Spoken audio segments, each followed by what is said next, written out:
आम्ही एकत्र म्हणजे यांच्या बरोबर यांचा कोणाला ताळमेळ नाही आणि आम्हाला कार्यकर्त्याला वाऱ्यावर कुणाला सोडायची मानसिकता आमची नाही. किती पण ऍडजस्टमेंट होऊ द्या, पण कार्यकर्त्यासाठी ऍडजस्टमेंट करावीच लागणार आहे आणि तो उद्देश आम्ही घेऊन आपल्या समोर आलेला. तुम्ही एका बाजूला काय ठराविक लोकांना अर्ज भरायला लावले, प्रचार करायला लावला आणि मग अचानक तुमच्या वैयक्तिक स्वार्थासाठी अचानक तुम्ही त्यांना बाजूला घ्या आणि पाठिंबा द्या म्हणून सांगताय. आणि मग ही काय लहान पोराचा खेळ आहे का? एका बाजूला आमचे वसंतदादा म्हणते ही लहान पोरासारखा खेळ चालू झाला राजकारण मध्ये. तुम्ही वसंतदादालाही वाऱ्यावर सोडलं, इथं आमच्या संग्राम गायकवाडलाही वाऱ्यावर सोडलं. आम्हाला पण वाऱ्यावर सोडायचा तयारी केली होती, पण आम्ही त्याच्या पुढे 2 पावलं निघालो. युवराज दादा, मी आणि गणेश पाटील असेल, आम्ही वाऱ्यावर सुटून घेत नाही, कारण आपल्याला परिचारक साहेब आणि भाजपच्या माध्यमातून आपल्या सन्मानन जागा त्या निमित्तानं दिलेल्या आहेत. आणि म्हणून येत्या 7 तारखेला यांना खड्यासारखं विसरून बाजूला काढा. आता कुठेतरी मागच्या 2-3 वर्षात आपल्या 4 वर्षामध्ये तालुक्याची गडी विस्कटलेली होती. कारण बघितलं कोण कोण वेगळ्या पद्धतीने अपप्रचार करायचा, मोठं बोलायचं, असं करतो तसं करतो करून तरुण कार्यकर्त्याला काहीतरी वेगळे आमिष दाखवायचे.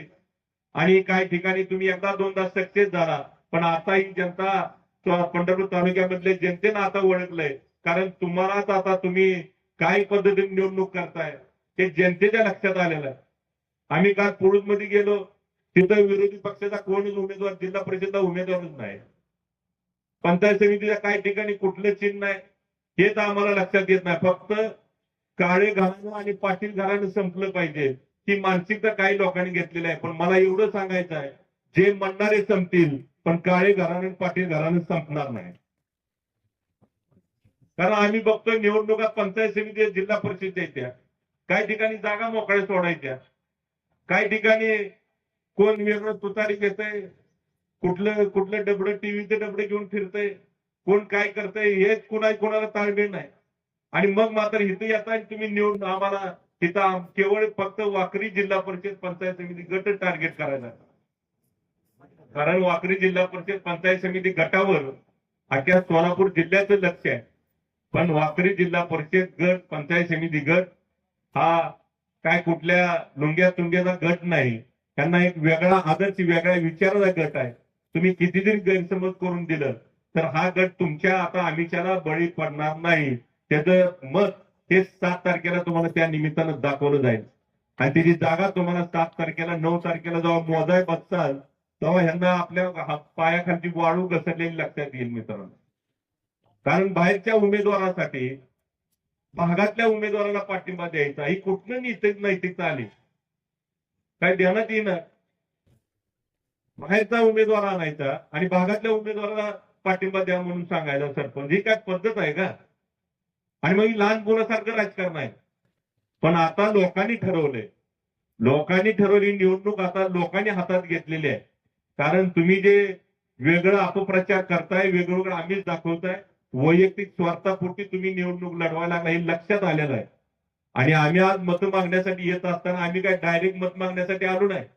आम्ही ह्याच्या पाठीमागे एवढं मोठं काम करत आलोय आणि काम करत राहतोय. आणि म्हणून ते जबाबदारीचं काम तुम्हाला सर्वांना मित्रांनो पार पाडावं लागणार आहे. कारण आदरणीय सहकार शिवणे आदरणीय दादांच्या माध्यमातून त्या गावाला चांगलं सहकार्य चांगल्या पद्धतीने झालेलं आहे. आणि योगायोगानं मला तुम्हाला विनंती करायची आहे की 7 तारखेला तुम्ही मतदान हे जिल्हा परिषद आणि पंचायत समितीचे हे मतदान, या दोघांचं चिन्ह आहे कमळ.